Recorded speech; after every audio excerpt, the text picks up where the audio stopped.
Bonjour. Guidés par Emmanuel, ces visiteurs découvrent le cloître Saint-Vincent On restauré. va peut-être se mettre au milieu du jardin pour voir l'ensemble du cloître.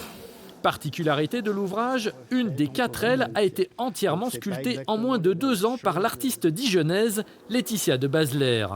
La sculptrice, celle qui a fait tous ces chapiteaux, elle n'a pas eu beaucoup de temps pour les faire.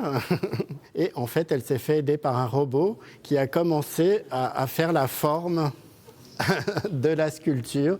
Ça l'a aidée et elle n'a fait que les finitions de chaque sculpture. Ce qui lui a permis de faire 40 chapiteaux en moins de 2 ans. Autre contrainte, l'interdiction de refaire parfaitement cette aile à l'identique.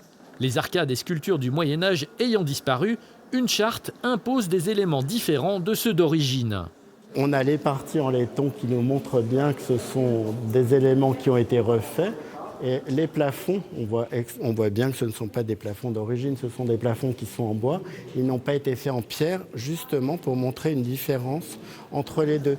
À l'emplacement de cette aile se trouvait une grange datant de la Révolution française. Pour la ville de Châlons, la supprimer pour redonner au cloître sa fonction originelle était une évidence. Ça n'a pas été simple. Certains disaient, mais écoutez, vous avez une grange, un mur nu, il appartient à l'histoire du cloître, pourquoi voulez-vous le démonter ? On a eu gain de cause. Au bout de 6 heures de délibération, la Commission nationale nous a donné son autorisation et c'est le résultat que vous avez sous les yeux. Coût total des travaux, plus de 2 millions d'euros, dont la moitié payée par la ville de Chalon-sur-Saône. D'importantes retombées économiques sont attendues. Pour les Journées du patrimoine, le cloître Saint-Vincent a attiré plus de 7000 visiteurs.